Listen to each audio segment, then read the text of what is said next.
and thanks for tuning in to RadioFreeRhinecliff.org and this show in particular, which is called Correct Me If I'm Norm. I'm Norm, your host, and Bobby Fitzpatrick, who was scheduled to be here tonight, could not make it. He had the sniffles and the snuffles and a stuffed up nose, and so we're going to have him on at some point in the future. So my last minute guest is really my first choice of people to talk to in the whole world, and it is, drum roll please, Jonathan Burkhart. And hi, Jonathan. Hello. Can you say hello to the 25 people listening? Hello, Norm, and hello, 25 people. Hello, Matt Rosenberg. Thank you for moving the dials. And Jonathan was over for lunch today out on the veranda, and we sat in the sunshine and had some wonderful food. We baked in the heat. It was like almost 55, 60. So nice, which reminds me, happy Friday, everybody. And, oh, my God, the stories that he was telling me were so good that when Bobby called and said he couldn't make it, I was like, oh, I got to get Jonathan on. So he's here, and I'm the last minute backup. Oh, something bad happened. Call Burkhart. Yeah, that's what I do. That's kind of your job, right? As a producer, you're always putting out fires. Always putting out fires, showing up at midnight. And then attempting to make sure that what has taken place, like, oh, that was the right thing to do. Oh, yep, that's good. Here we go. It's all good. Right. So for people who don't know you, can you just say what your job is? So I make movies. I'm a film producer. And I have for making movies for over 30 years, 35 years. And I am not the type of producer who sits in a tower deciding what gets financed or how it's distributed. I am the producer that once the money has been in the bank, I take the money, I hire the entire company below the director, every human being, camera, cinematographer, hair and makeup, wardrobe, production design, art department.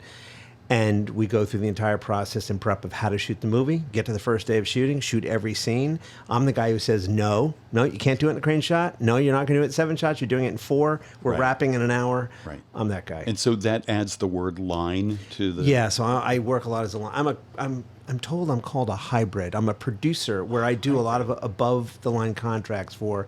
Like I'll do the director's contract and the leading actor's contracts, the principals. I'll actually do the contracts for the other producers. Uh-huh.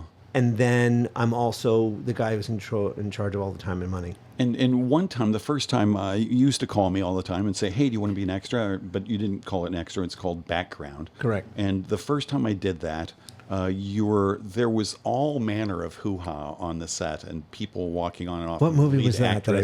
It was in the Dutchess County Sheriff's Office. Is where you were shooting. And he was trying to get you arrested, probably. Yeah, probably. It's a sting operation. But you also stepped up and were the cameraman. What movie was that? I don't know. How many years ago was that? But I'm just saying, you came from being a camera operator to what you're doing now. That's true. I was actually a producer when I was a kid and into my 20s. And then I decided I want to be a cinematographer because I'm fascinated with composition and light and shade and shadow. Did that for about 10 or so years. And then an event took place, which will lead us to our story tonight, where it was the thing about my buddy Jonathan Larson. Look, I'll do the segues here. Died unexpectedly, and I was thrown into dealing with rent on Broadway for the next 7 or 8 years. And I stopped as a cameraman and fully came into the world of a producer, which I still do today. You just jumped the shark. Thanks a lot, Jonathan. Oops. So that's what we were talking about today at lunch was your friend Jonathan Larson, who wrote Rent, which really was a revolutionary Broadway musical, and wrote a bunch of other stuff, including Tick, Tick, Boom, which is out now. Was recently released. Yep. And so all things Jonathan Larson are sort of in the ether now. Correct. And one of them is this thing that you're thinking about doing. It sounds like you're going to, and I hope you do. You're right. So what Norm is referencing is in the last few months, I've had a bit of an awakening of what I want to do with my life. Because I think after literally over 40 years being on set, since I was a kid growing up on Nantucket and working at the TV station, I've only ever been on set, which sounds groovy and cool, but I've only ever worked to pay the bills. And, I don't have Academy Awards and I don't have millions of dollars. My success is that I get my phone always rings, so I'm always working. But this summer, after doing 3 movies back to back, I cracked, And I was like, I don't know if I can do this anymore. So since the end of August, I've been pondering what next. Actually, one of the most interesting things was walking into September, talking with you. You introduced me to this brand new thing called Radio Free Rhinecliff, blah, blah, blah, blah, blah. You ought to do a show. I see Matt Rosenberg at the farmer's market on a Sunday, who I don't get to see a whole lot. And then Matt is looking at me squarely in the eyeballs like, you should do a show. And I'm like, huh. And then that happened a few times, and you hit me a few times. And so I ponder the storytelling process. I don't know that I have your chops or Matt's chops, but either way, one of the things I've been pondering is doing something else with my time instead of making movies. And it's complicated, but very simply put, I've been pondering telling this story that Jonathan Larson and I took in 1991, January of 1991, about a trip that we took to Wimberley, Texas. And it's been with me since we took that trip in 91, and I've always pondered that as a story to tell. Should it be a written book? Should it be a screenplay, a podcast? I don't know. And more recently, an event took place in the last week or so where a light bulb went off with some people around me that were like, yep, this could be a book.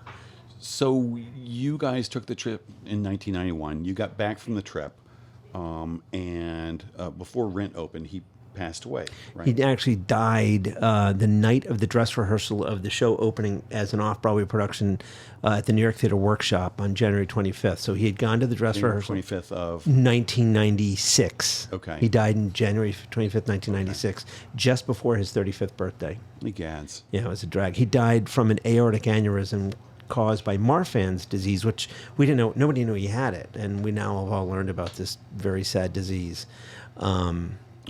Yeah, so we lost Jonathan. So around that, after he passed away, he didn't get to see the play go on to enormous success. Not at all. No. Though he expected that his work was going to receive enormous acclaim. Yeah, so if anybody listening has seen the movie Tick, Tick, Boom, in my opinion, it's already listening, you should know that Jonathan Larson and I were roommates for years. I moved in with him in 1984. If you've seen Rent, there's the two main characters, Roger, the guitar player, and Mark, the cameraman, are very much Jonathan and I. There's an enormous similarity to the two of us, and there's a lot of lines of dialogue in the musical that are verbatim conversations we had, or verbatim arguments, or lines that we would say to each other. Can you do some of them? I'd love to hear some of those. I'm not going to sing, but like, for example, what I used to say to him, and other friends would say as well, but I'd always say, get out of the house, because he was always home writing a song, writing music, right. And he would never leave the house. Get out of the house. Just get some air. Go outside. Come to a party. He sucked at going to parties because it'd be a Friday or Saturday night. Somebody would have a party in Tribeca or the Village somewhere. We'd go at like 9:30, 10 o'clock. He was good for a half hour, and he was out of there. I'd be like, where are you going? He was always like, I gotta rewrite that song. No, I'm going to go listen to that song I wrote today. Like, just stay. And he wouldn't. That's so sweet. And where were we all living at the time? In his apartment on Greenwich Street, 508 Greenwich. Greenwich and? Between Canal and Spring. Oh, okay. Back then, this is before the internet, New York City had maps of the city. And if you got a map in the 80s and you looked at Manhattan, when you got below 14th Street, all the way to the east side, all the west side, you see these black splotches where no streets were defined, like under the Manhattan Bridge or the Brooklyn Bridge, right, or in the West Village. So we actually lived in a part that didn't have any definition, no lines in the map. So Jonathan named it Asso. We were right next to Soho, right next to NoHo, so he called it Asso because we were literally on the far bottom left side of Manhattan. Okay, I've got a story to match that story. Go, I want to hear it. Yeah, a friend of mine, his name will come to me. So I lived in the Northwest Village, right near the Meatpacking District, which was renowned as a center for transvestite prostitution. I know it well because I lived on Horatio. You were on Horatio, right? And my friend called the neighborhood Tranho. Tranho. Tranny hooker. Right. Yeah. I was like, I love that. I've never heard that before. Yeah. Well, it didn't catch. But so he passed away in 96. The play went on to enormous renown. And you started, the way you described it to me, you started getting calls from agents and stuff like that saying, well, you should tell your story. You should, right. As this. Right. I only say this because the realization lately that you had was sort of a revisiting of a thought from 25 years ago. So with a year or two after Jonathan died and Rent had exploded and was just this gargantuan thing. Won the Pulitzer and a bunch of Tony Awards, just all kinds of awards. The problem for me and much of his very close friends and his mom and dad and his sister Julie was just devastating because he had spent decades just trying to write. And he did write. And he wrote a musical called Superbia, never got produced. He wrote a musical called Tick, Tick, Boom, which is out now as a movie, but it was an off-Broadway stage production that traveled for a long time. And then he did Rent. And he has some other groovy things, like I'll share this with you. He wrote a song for Sesame Street. That I think, and I need Julie Larson to remind me, but his sister Julie. But it might have been like a song for the letter D or the letter T or something like that. I can't remember, but and he actually would get residual checks like 89 cents like every other year. So good. But he had some other groovy things too, and he was doing well. But the sad part is that Rent.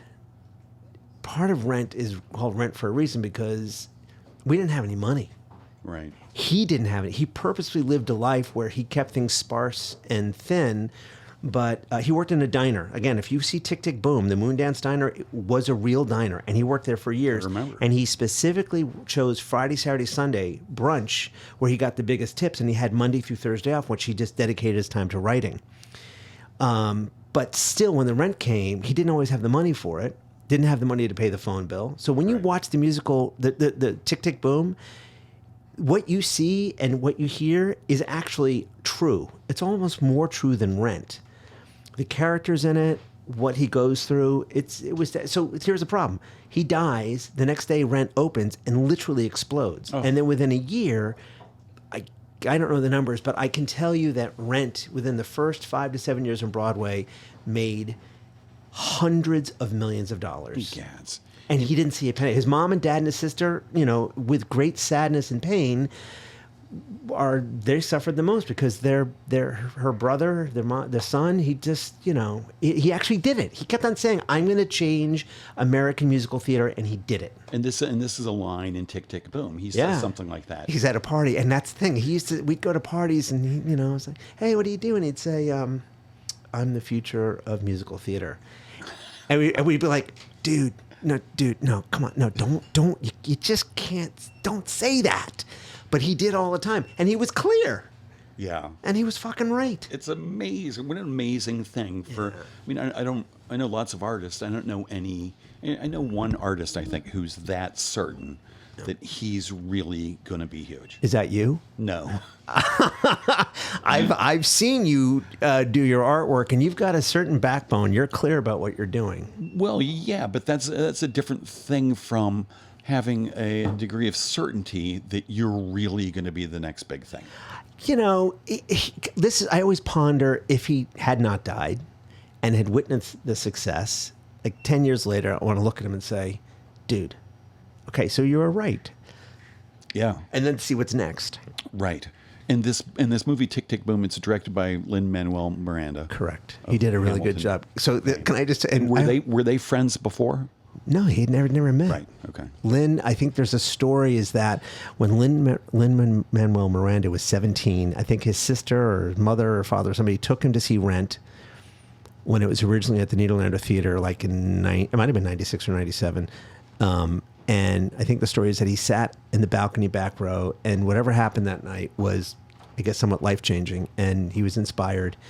But let me tell you this, and I hope Lynn is listening. Me too. Hi, Lynn. It's me, Lynn, I'm going to tell the story that no one said. So Rent, when it had exploded, there was an enormous bidding war to get the movie rights, and everybody wanted it. And it ended up going to Martin Scorsese and Robert De Niro at a company called Tribeca Films. Right. And at the time, they were upstairs from Miramax, and Harvey Weinstein was like, "Yeah, we're going to make this movie." Never happened. Harvey ended up making the movie Chicago, and the movie went into turnaround, and other studios picked it up. And anyway, it ended up getting made by a director named Christopher Columbus, who everybody knows is famous for Home Alone and Home Alone 2. And he made the movie, and I remember walking out of the world premiere with a bunch of friends, and it just was not what we thought it could be. Right. Like Spike Lee wanted to make it, and Spike and I talked together for a long. I used to work with Spike Lee, and so I remember he called me at one point. He's like, I want to direct the movie Rent, and I worked with him to try and make that happen. And some, I can't remember the other directors, but it went to Christopher Columbus, and we were like, okay, fine, but there was too much pain, so we're like, fine, there's the movie. So when word came out that Lin-Manuel Miranda wanted to direct the movie Tick, Tick, Boom, my gut feeling was, okay, I know that he talks a lot about the inspiration of Jonathan Larson, and he created In the Heights and Hamilton, which are two giant, stunning pieces of work. The guy's never directed a movie in his life. Right, but they're stunning pieces of work, which owe a big debt to Rent, because it really did, as Jonathan predicted, change the face of musical theater. Lin's musicals as well. Talking about Lin's pieces. Yeah. Yeah, well, Lin, continued, but his stuff really built on the shoulders of Rent. No? He should sit here to kind of chime in. But anyway, we'll see if we can get Lin on the air. But anyway, so one of my apprehensions, and I said this to a few friends, like, okay, Lin's a great guy, a lot of passion, a lot of clarity, a lot of creativity. Can he actually direct a movie? Right. And so he sent me a rough cut end of May, beginning of June of this year. And I was like, oh, God, here we go. And I was floored. I cried for 2 days straight. Oh. He nailed Jonathan Larson. How sweet. He knows Jonathan. He had never physically met him, but boy, did he do his homework. He had a stunning writer, a guy named Stephen Levinson, who knocked it out of the park. But Lin, and this is the sad part, is that Lin now has a massive career as a film director. I say sad because I don't know if he knows what he's getting into, because making movies is really hard. But he did an amazing job. And I spoke to Julie Larson, and she's very happy with it. A lot of us close friends watch him and go, he did it great. He did a great job. So Tick, Tick, Boom is good. It's Jonathan Larson, and I'm very happy. That's great. Yeah. Oh, it must be so heartbreaking. There's a lot of moments of your friend work so hard for so many years, your friend or your brother or your son, and then not be able to still be alive to witness their enormous success. His sister Julie has spent the last 25, 26 years since John passed, holding down the fort. Right. Keeping the family together, running Jonathan's, call it estate, his library, handling all kinds of legal matters and whatnot. And she's a stunning human being. She's exhausted. I'll bet. But she has taken care of her brother. She really has. It's great. What a beautiful thing. All right, so that sets the stage for 25 years ago. Recently, you said you had an epiphany. Right. You said, oh, I know what I should be doing. What is that? Well, so there's this... so in 1991, Jonathan and I took a road trip to Wimberley, Texas. Where? Wimberley. Wimberley. Yeah, Wimberley, Texas. It's about 45 minutes southwest of Austin. Okay. And the reason was this. So it's just the middle of nowhere. Basically. But take that out of the equation for a second. So in 1990, I'd spent pretty much the entire year shooting a television series up in Boston. And, I'm single, and I'm living in Boston where the producers paid for all my expenses. And it was a big paying job, and I made a ton of money.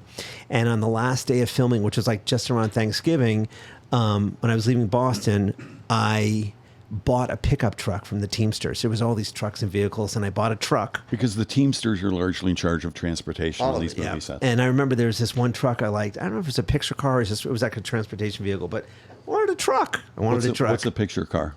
A car vehicle that's on camera in a movie. Okay. And so I bought this truck for a couple $1,000s, and I drove it to New York. And I immediately, connect with Jonathan. And one of the things we talked about was, dude, we got to get out of town. And I was like, yep, it's winter time. And what we had talked about was, let's just take a road trip somewhere. Now, this is now probably the middle of December of 1990. Jonathan read the New York Times every single day, 7 days a week. And many times we would meet on a Sunday down in Canal Street at this diner that doesn't exist anymore. It's like Canal and Broome or Canal, what are those village streets? And we'd read the New York Times cover to cover on a Sunday. The Starlight Diner. That one? Is it somewhere? It's on Canal, like around the corner of Canal. Varick and. It wouldn't be. That's Varick. not the diner from Tick, Tick, Boom. No. This is before he worked at the diner. Okay. And That diner, Moondance, was on Moondance, 6th Avenue and Grand Street. Right. Right, so this is further down. Same-ish neighborhood. Ish. We go to this diner because it was a hole in the wall, and we could get eggs and toast and coffee each for like $1.25. Right. And that's the way you rub 2 pennies together and you get by. Anyway, he told me that he had read an article in the New York Times by a writer named Lisa Belkin about Wimberley, Texas. And I actually think I gave you a copy of it. Did You left bring it in with the you? car. You left it in the car. Anyway, Jonathan was blown away because this woman, Lisa Belkin, writes this article about this town, Wimberley, Texas, where apparently over a certain amount of time, people from all over the United States were closing up their lives, whatever town they were in, and moving to Wimberley to relocate and live. There was this understanding that if you lived in Wimberley, the air was the cleanest, the water was the freshest and cleanest, and the soil was perfect. And if you had any kind of illness or allergy or phobia of some kind, moving to Wimberley, you were set free and you were healthy and everything was okay. And she wrote this article. Shangri-La. Yeah, Shangri-La. She wrote this article that flipped Jonathan out. Like, what is going on? What? Why? How? Why are these people going to this? And these people had phobias that were bizarre. Like there was this one family I remember reading about where the husband and wife lived on one side of the house, but they built a wall and separated the house in two, and their children were on one side and the mom and dad on the other. And there was a little window with a door that they would open to pass food through. They never would touch or see their children in person. Oh my God. Because of a phobia. There was this one woman who lived some other place in Wimberley who set up with the mailman when the mail was delivered. All the mail was clipped to a clothesline out in the driveway, and then she'd reel it in. But she'd let it air out for days so all the germs would blow off of it. And unless it rained. Right. And all of these people somehow found their way to this tiny town in the middle of nowhere For some Wimberley. reason. But Jonathan reads the article, and he's like, this is the most bizarre thing. At the same time, and I'm like, dude, I bought a truck. I have a ton of money. Just finished this TV series. Let's take a road trip. And winter sucked, and we figured, let's go down as far south as possible. Let's go down to the Gulf, stay around the Gulf, and let's see if we can make it to Wimberley. Made a few phone calls. My brother was in Jacksonville, Florida at the time. We had a good friend in Atlanta, Georgia, and a dear friend in Austin, Texas, a woman named Deb Pastor. So was it just sort of a kitschy curiosity that made him and you decide like, oh, Wimberley's a great destination? It's like, let's go figure this shit out. And so it was a destination. But the trick was a road trip. Like the Mystery Machine, Scooby and Shaggy. Let's go figure this out. Possibly, yeah. All I remember was, let's get the hell out of New York. Right. I had You money. didn't care. And there was a mission. And we each packed backpacks and sleeping bags and a tent and any kind of supplies. And we got in the truck. And we were gone for close to about like 3.5 weeks or so. And I won't go into the whole thing, but we made it down south. Once we got to Jacksonville, I hung out with my brother Seth for a while. Then we headed west through Georgia. No, I'm sorry, through the panhandle of Florida into Alabama, Mississippi, Louisiana, and then into Texas, all hugging the coastline. Right. Some wild things happened. Like here's one weird one that freaked Jonathan out. I think we were in Mississippi, like literally like it could have been more than a quarter mile from the water, from the Gulf, and we're running out of gas, and I'm just looking, and we're in the middle of nowhere on these tiny roads, and there's this one pump gas station in a shack. Right. And we pull up, and we've been driving for hours, and I remember getting out of the truck, and I'm stretching, and Jonathan's stretching, and out of the shack comes this huge obese man in overalls, and he's dirty, he's got this massive gray beard, and he's got like a toothpick in his mouth, and he gets about 5 feet out of the shack, and we're over by the gas pump, which is like maybe 30, 40 feet from him, and he looks at us, and he cocks his head, and he goes, "You're Jewish, aren't you? You're Jews, right? You're Jews. I can tell you're Jewish." And we're like, holy cow. Jonathan completely flipped out. "Get back in the truck. No, he's going to fucking kill us. No, we got to go." And I'm like, "No, we're just going to get gas. So what?" Yep, we're Jews from New York. "Oh, yeah, New York plates. What y'all coming down the south for? Reclaiming your past," or whatever it is. Something. Oh, boy. Just crazy. But Jonathan freaked out. So he was screaming at me from the side. He locked the windows, had his seatbelt on. I said, "Listen, we're going to push on." So I got in the truck. We drove like another 5 miles, found another gas station where we were not called out for being Jews. Anyway, but we took this road It's trip. amazing. That was just the tip of the iceberg. The amount of things like that happened. Here's another brilliant thing. Yeah. So Jonathan was a prolific piano player, and he wrote all the time, and all he ever did was just wail on the keys. I remember the first day we started the road trip, we left New York, and we got just south of Washington, D.C., and it was raining. It's like January 1st, or I can't remember. I think we left right after New Year's Eve or something, New Year's Day. And we pulled into a food court to get some food. And I remember in this food court, there was like an atrium and a grand piano in the middle of it. And we're starving, and I went in to go get like a sandwich or a burger or something, and I lost Jonathan. And all of a sudden, I hear this piano playing, just wild piano playing, beautiful piano playing.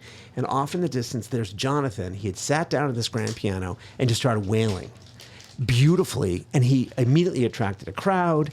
And that became the regular thing. Every day on the road trip for like 3.5 weeks, anytime we were in, anywhere we looked for a piano. And we generally went to malls or shopping centers or like food courts where they had pianos. Right. And he always played the piano. And it was wild. It was an amazing experience. And that breaks the ice with people. Yeah, because who doesn't want to hear live piano? And he was brilliant at it. Yeah, even a Jew who's playing the piano. Yeah. No, really. I mean, it literally breaks the ice. Yeah. No, so that was another aspect. Let me just say, as you're telling the story, I'm making a drink.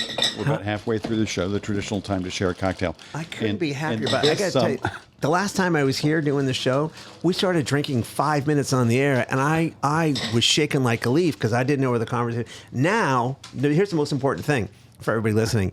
Because I'm a fill-in tonight, Norm said I didn't have to make the cocktail. That's not why. Oh, okay. The truth is, and my wife's going to hear this, I suck at making cocktails. Yeah, that's why. Anyway. So go on. So you're stopping in where Yeah. there's a piano. Yeah, so we did that, and that was a beautiful thing. And the trip was interesting because, 3.5, 4 weeks on the road, us in the truck, like another common thing that we did all the time was in the middle of nowhere, we just pull over, stop the truck, and just walk into the wilderness. Just walk. Because, when you live in New York City, which is like being in the canyons of brick and mortar and glass. We're now in the South where it's just fields and estuaries. And mind you, we're hugging the Gulf Coast, which both of us had never done anything like this. So it was just checking out nature. And it was great. We did every day. We would just pull over and just go for a walk. Well, and did you go through New Orleans? Yeah, so that was a very interesting time. Let me tell you. So this would be the first time he and I had ever been to New Orleans. Let me just preface that by saying here's your drink, Jonathan. What Thank are we you so much. drinking? It's a Sazerac, which is a New Orleans drink. I believe it comes from New Orleans, and originally was made with like brandy or something. But this is made with rye, which is sort of the contemporary tradition. Well, it's perfect because the next part of this story. Absinthe. So cheers. Cheers. Thanks again for being here, Matt, the best. The next part of the story is in New Orleans where some crazy shit went down. Yum. Thank you for that. So, a few things about Jonathan. How do I say this? He read the newspaper all the time, and he was hyper aware of all things international and local and North American politics and arts and trends and whatnot. We're so excited to get to New Orleans. We cross Lake Pontchartrain, we get into the French Quarter, and we're in New Orleans. And it's now, I can't remember, that's a week or two into January, and it's much milder and warmer. Sure. And we know this is where Mardi Gras is, although it's not Mardi Gras. And we're experiencing, the goal was to have a great dinner and get shit-faced, and then stay at some hotel or something. And we park the truck, we find this amazing bar, we get a bunch of food, and then the next bar over had pool tables and a really fancier bar. So we go over there, and there's a big screen TV, and there's some game on, some, I don't know, football game or whatever, hockey game, whatever it is. And we're now basically shit-faced. The TV's on, we're shooting pool, we're just in heaven. And then of the 3 or 4 TVs on in this bar, they all switched live. Like, breaking news. And on this particular night, which I think, if I got it right, it's January 17th, 1991, live, and it's now like, I don't know, 10 o'clock at night or something. George Bush, the first George Bush president, Right. had just declared war in Iraq, and he was dropping bombs, creating then what would be Shock and awe. the Gulf War, if I'm not mistaken. Yeah. And Jonathan freaked out. And I was Rightfully so. and he dropped the pool stick, and I was like, okay, let's just keep shooting pool. And he goes, no, we can't be here. I was like, why? And he goes, because they're going to counterattack and we're going to get bombed. I'm like, dude, we're in New Orleans. No one's going to drop a bomb. Like maybe New York in our apartment, Right. or Washington, D.C. But no, it's Iraq. No, it's not going to happen. But he freaked out, and he sobered up instantly and was like, we're out of here. I'm like, no, we got a hotel room. I'm shit-faced, had an amazing meal. We're not. And he goes, Jonathan, we're leaving. And he demanded, oh, God. We got in the truck, and I said, and it's now like 11 o'clock at night, pitch black. I'm like, what the fuck are we doing? It's like, just get out of here. And mind you, this is 1991. There's no internet. There's no cell phones, no nothing. We had a map, a paper map. What did we do? We drove south. Now, if anybody knows New Orleans or the Bayou, there's not a whole lot of places to go. And you go south, and you're basically in the water. We drove south to the town of Houma. Houma. Houma, Houma, Louisiana, which, if this is 1991, the best of my recollection, it's a blue-collar working town, a lot of oil workers, people do road construction. There's no farming because it's all, swampland and, fed by the Mississippi River. And I remember it's now like midnight, and I had to take a piss really bad. This is the first. So I'm freaked out that Jonathan's so freaked out. He's flipping out that this war has started, and everything's going to come to an end. And we have to get out of it. We can't stay at the hotel. So where the fuck are we going to sleep at midnight in fucking Houma, Louisiana? We don't know where we are. I remember I had to take a piss. We pull over on the side of the road. Oh, God. I have a picture of this I got to show you, too.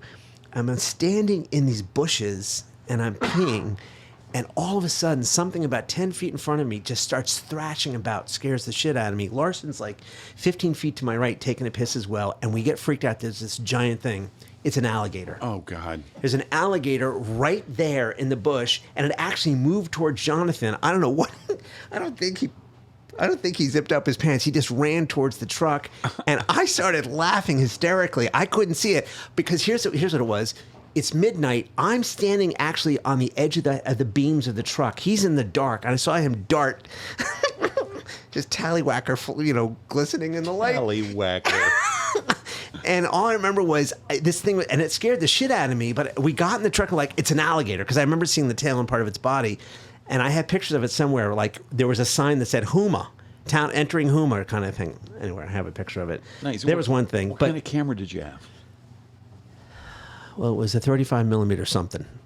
Like with the body and the lens and all that. Yeah, I have pictures I can send you. Okay. To show you of the road trip. Let me just ask. It was a nice camera.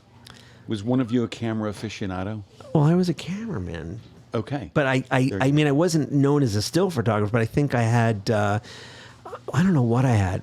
Was it a Nikon or an Olympus or? Okay. I don't know what I had. The lens that came off of the body. I don't remember. I had a camera. Nice. We took pictures. Right. Okay. So where did you find lodging? All I remember night? was, and this happened a lot on the trip. We'd pull in. It could be any given night, any given time. Just knock on a door. There was like it was like a motel on the side of the road, and somebody woke up, gave us a room for like $50 or $30, and we slept. Right. So if you go south out of New Orleans to, I guess, Houma, Yeah. and then head west, I mean, it's a long time till you get to a major road. I mean, Yeah, I think from New Orleans, you got to go north to catch the big highway. The Correct. Interstate We West. purposely stayed on the smallest roads, and honestly, I'd have to look at a map. I don't remember. But here was the thing, is that once we were out of Louisiana, the next day, the goal was to get into Texas. And then this is where my friend Deb Pastor comes in to play. Deb is an old friend of mine. We made a bunch of movies together. She's a stunning human being. And I remember I had called her because she was down in Austin, Texas at the time. And she said, come stay with me and my friends. And I knew that that was going to be a destination where Jonathan and I can hang out for a few days. And I always heard that Austin was great. But she said at the time, roughly our arrival into Texas was on a particular night that Deb was working a huge event in Houston, which is like 2 or so hours east of Austin. And there was this giant premiere party concert movie thing happening at this massive fancy museum, black tie event. Everybody's in tuxedos and gowns. And Houston, not that far from New Orleans. Right. And so what I remember was we woke up the next morning, tooled around a bit, and we got ourselves into Texas and headed towards Houston, towards this event. And we mapped out the hours. And we knew that we'd arrive in Houston at this museum, this huge grand gala thing, right around when it was going to start. Now, I will say this. Deb had said, come, I'll get you seats. Hang out for them. There's free food and drink and whatnot. And we go. Now, Jonathan and I had not showered or changed our clothing in days. And we Plus were... you peed yourself in front of the alligator. We were filthy dirty. Yeah. And I remember pulling up into the driveway and seeing like everybody in tuxedos and gowns. Right. And we got out of the truck and we were just a mess. Mud, dirt, unshaven, hair skewed all over the place. Now, I want a picture of that. I don't have that. And I think we fixed each other up as best we could, pushed our hair back, and we went in and somehow found Deb, and we got in, and there's free food and drink. You know what I do recall was that I think we were so disgusting we couldn't get in. But I remember there was a grand piano in the main room, and Jonathan started wailing on it just as this event was about to start in the auditorium. And I remember him getting yelled at, can't do that. But we drank, and then we hung out until it was over. Then we followed Deb back into Austin, and we spent the next few days with her in Austin. So there's that part. And then we hung out for a few days in Austin, which then led us to our ultimate destination of Wimberley, Texas.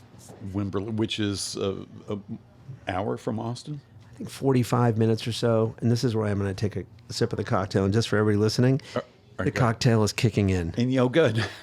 Yeah, you really need it because you're like pretty, low energy without a cocktail. Yeah, I'm teasing. And you showed me a picture today of Deb standing on the hood of a pickup truck. Was that your pickup truck? No, she was on her dad's car with a shotgun. Okay, with a shotgun. Well, I had to show you these pictures. Yeah. They're wild. I was talking to Matt Rosenberg. Matt needs to see these Maybe pictures. there'd be some way to post them on radio, freeradcliffe.org for people to see. Because the pictures were kind of fun, especially the pictures of you. Now, you and I have been friends for like 10 years or something. Longer. But the pictures of you at age 29. 28, 29, something like that. Yeah. With your huge... Be careful, Norm. Huge what? Pompadour. Your huge hairdo. It was like, wow, who is that kid? And Jonathan looked even younger. He looked like a teenager. Oh, great. Now you're showing the scroll picture up. to You can Matt. scroll up and you'll see Ed Pastor. So, all right. So this is the Wimberley part of the story. So we spent a few days in Austin with Deb and her friends, and we tool around a bit. And then the morning that we know we're going to go to Wimberley is a Sunday. And I remember we got up early, and we got in the car at about 8:30 in the morning and drove south to Wimberley, found it on the map. And I remember, the whole goal was to find out what's really going on based on this New York Times article from December 2nd, 1990, written by Lisa Belkin. And we basically drive into town, which is completely empty. And Wimberley, this is 1991, it's a tiny little town. When we had gotten off of Highway 35 to get into Wimberley, we had passed a church up on a hill that seemed like it had 100 cars in the parking lot. It's Sunday morning, so I figured everybody's at church. We passed that church, we go into town, it's empty, so we decided to go back to the church because that's the only place that there's people. We park the car, we get out of the truck, and we go to the church, and we're like, okay, we're going to go check this out. And we can hear, as the doors are closed, that everybody's singing. We open the door, and the entire congregation is on its feet singing, facing Jesus Christ on a cross. And there's got to be 100, 150 people in there. And we can see as the doors open straight down the center of the entire cathedral. Yeah, right. And both sides of the aisles are packed. Everybody's up standing, singing. And dead center is the minister with his back to us, facing Christ on a cross. So Jonathan and I duck in. And in the very back road on the left side was this one pew that had like mostly empty. There was this one couple down there. And we got in there, we stood. The song comes to an end, the minister turns to the congregation and he's, finishing the blessing, and he says something along the lines of, God is great, God is good, we are here together as family for all these reasons, blah, blah, blah. God brings us beautiful people at the right time, something of the nature.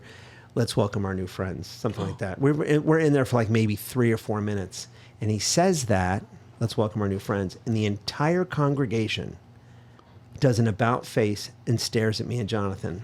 How did they know? God, right. Sorry. I have no idea. Dude, I have no idea. Right. There was the answer. And we were in total shock, like, oh shit, oh my God. And this whole, and the mass is over, and this whole congregation, it was like shaking our hands, introducing themselves. God brought you to us, this whole thing. It was insane because it was all about God sent us there. And we're like, no, we're on a road trip, dude. Anyway, there was like a parting of the sea, and the minister comes towards us, and he introduces himself, and he welcomes us. He said, God brought you here. We're like, okay. And we meet all these people. We talked for like half hour, 45 minutes, and it was like, why are you here? We're like, we read this article in the New York Times a little while ago about Wimberley, Texas. We thought we'd check it out. And they're like, okay, whatever.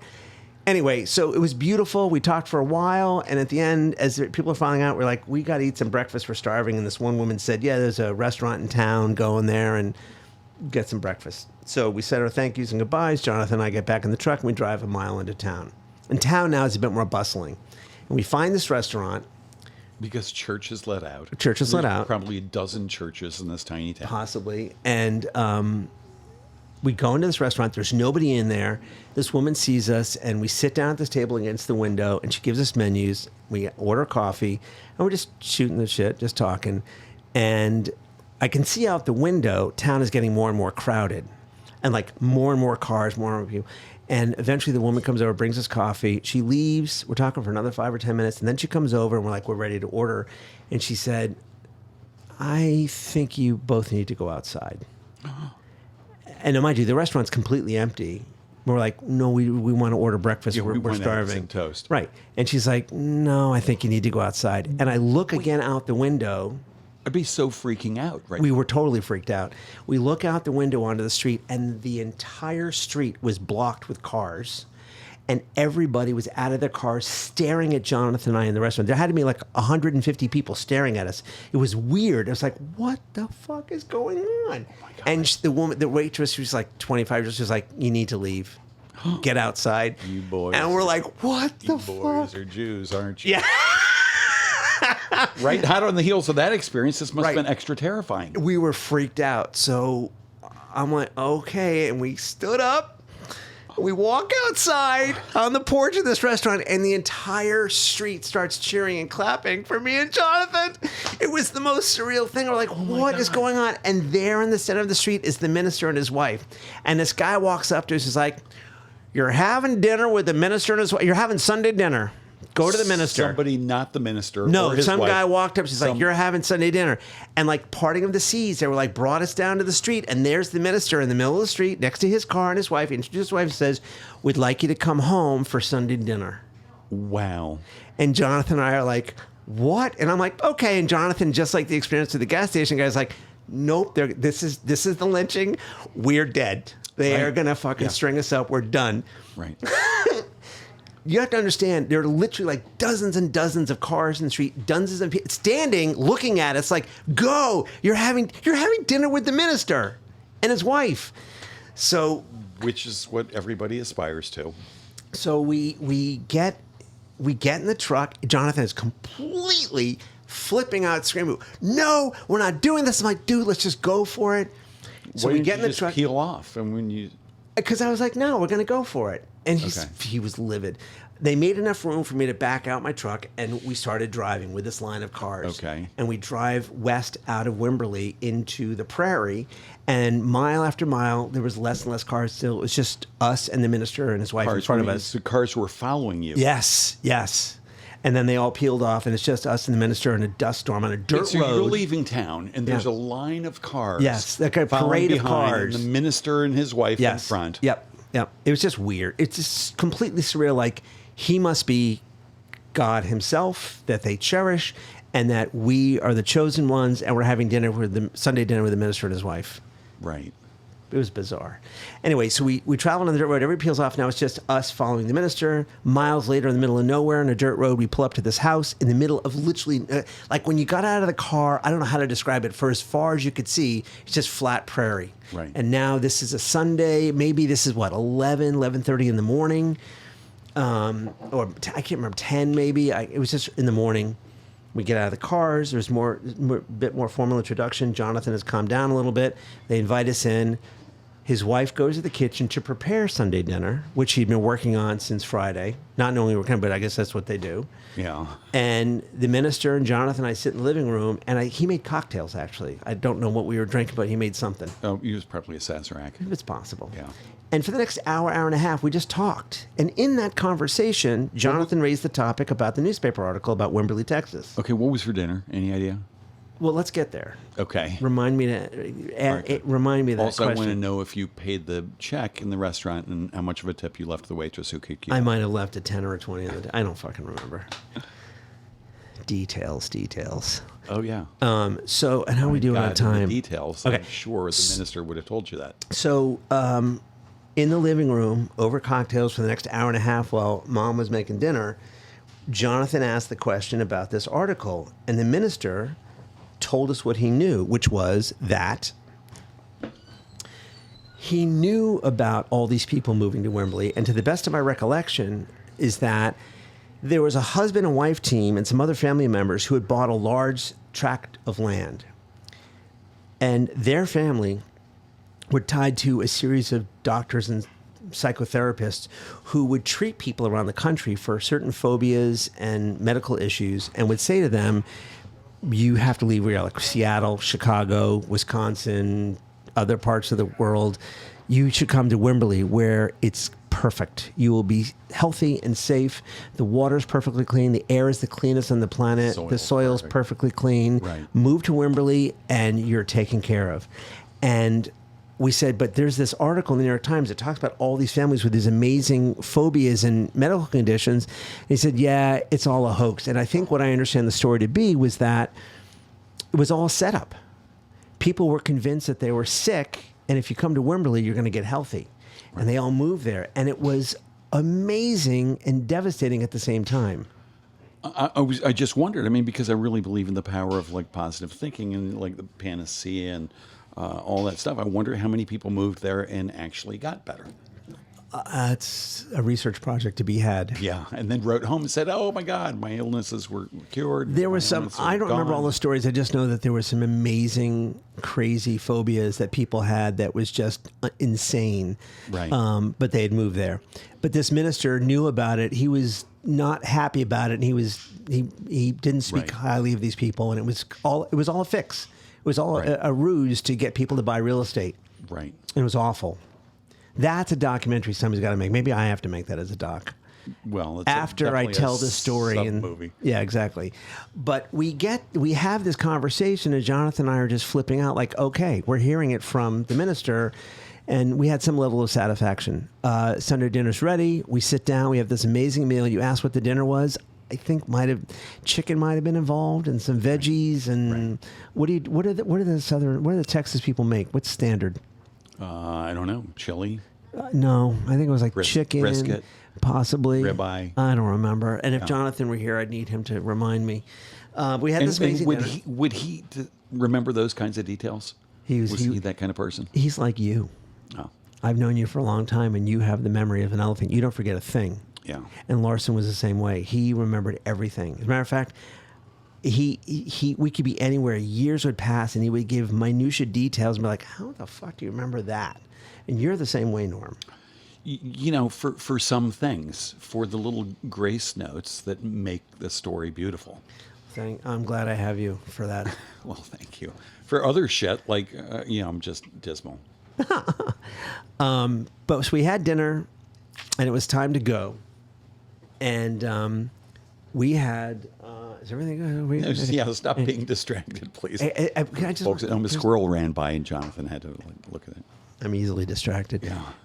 we finished dinner, and this was an amazing moment. Now it's like 3 p.m. because it's January. The sun sets early, and I remember standing out in the yard for Christmas. The minister's wife had she was given a camera.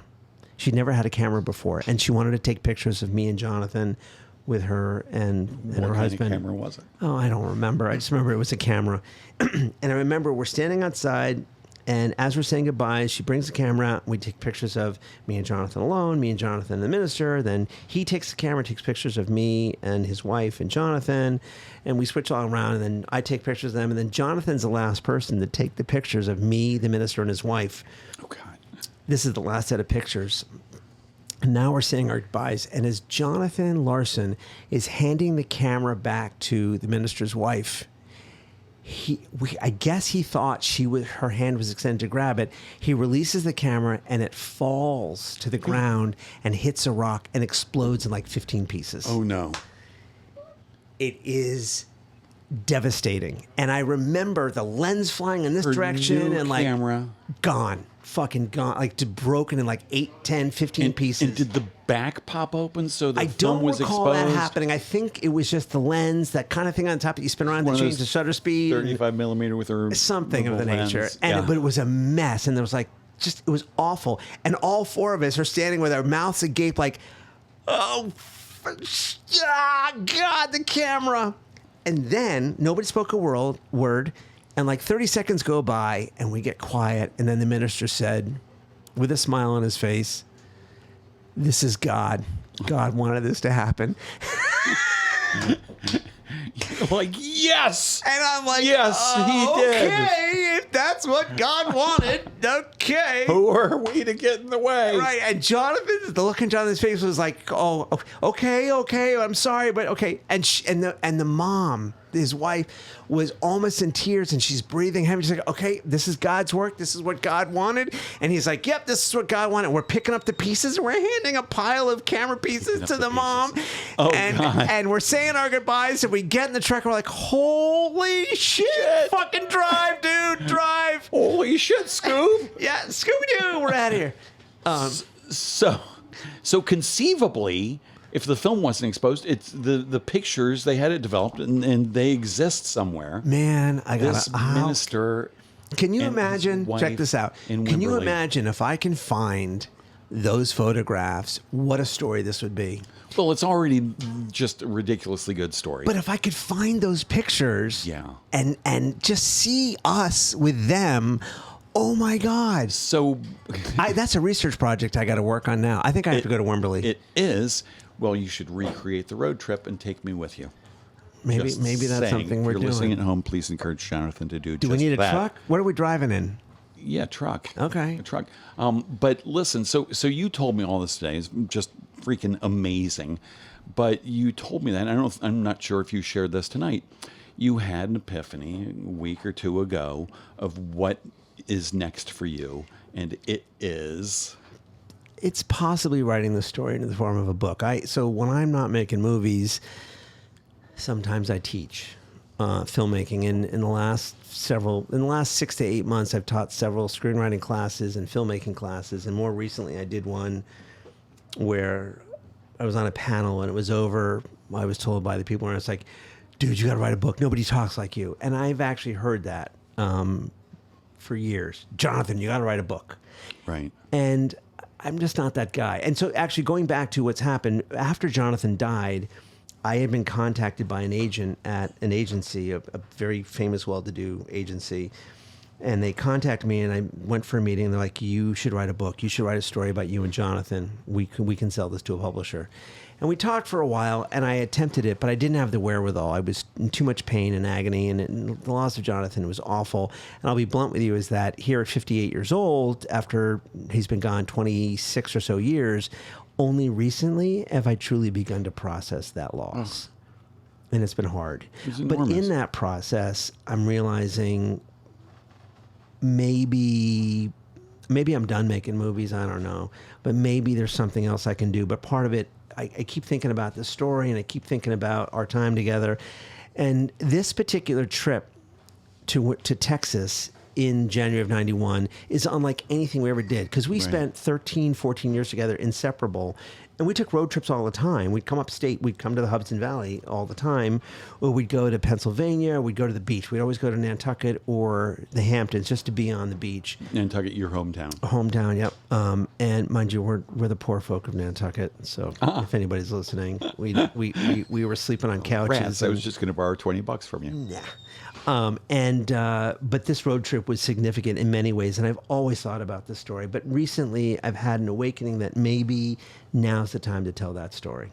Well, it's an amazing story, and you should tell it. I'll tell you, the most significant thing, and this is an important part, is that for Jonathan and I, 3.5, 4 weeks on the road, in the truck is talking about where we are in our lives, what we're doing to make a living. And for Jonathan in particular, he had stopped working on this musical called Superbia. That was a huge part of his life. He moved into a thing called Boho Days, later named 3090, and then later named Tick Tick Boom, about him trying to figure out how to make this musical career work, where he was about to turn 30 in 1990. And he thought by the time he turned 30, he was supposed to be married with a dog and kids and a white picket fence in Westchester, and it didn't happen. Now, this is a year later. He's about to be 31, and we were talking about what was going on.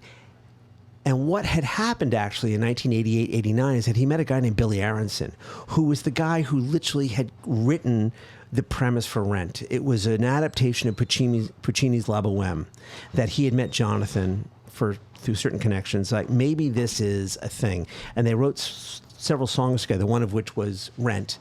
And in 1991, when we're on this road trip, coming home from Texas, he had the clarity to articulate that he was going to stop working on Superbia completely. He was going to let Tick Tick Boom go, and he was going to focus on Rent. And when we arrived back in New York in the end of January of 91, that was his thing. And why did he say he decided to let these others, like, it's time to move on? The back burner? I think to the best of my ability. Move on, but focusing on Rent was also moving back.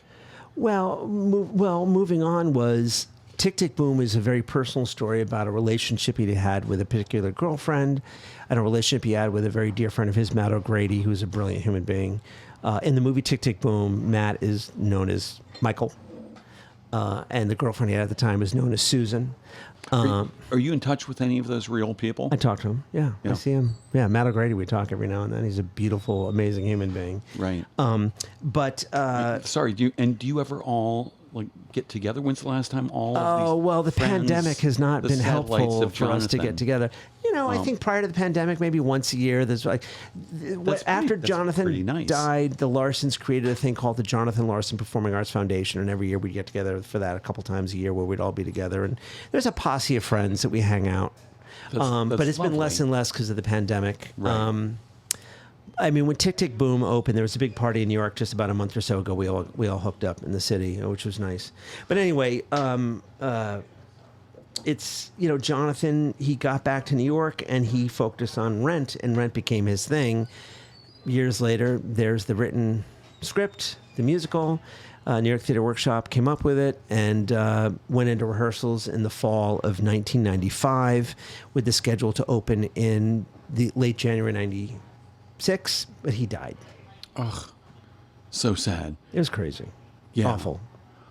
Well, how nice that you, after all these years, are starting to process this and come out the other side. I have more work to do, ready. but it's what's amazing? I've had this conversation. I have not burst out in tears. Seriously, what? I've not burst out in tears. Oh, it's amazing that you haven't. Yeah, it's because I cry all the time, like literally all the time. It's been rough. And I cry all the time. One friend joked. She said, "Dude, you cry at Folgers commercials."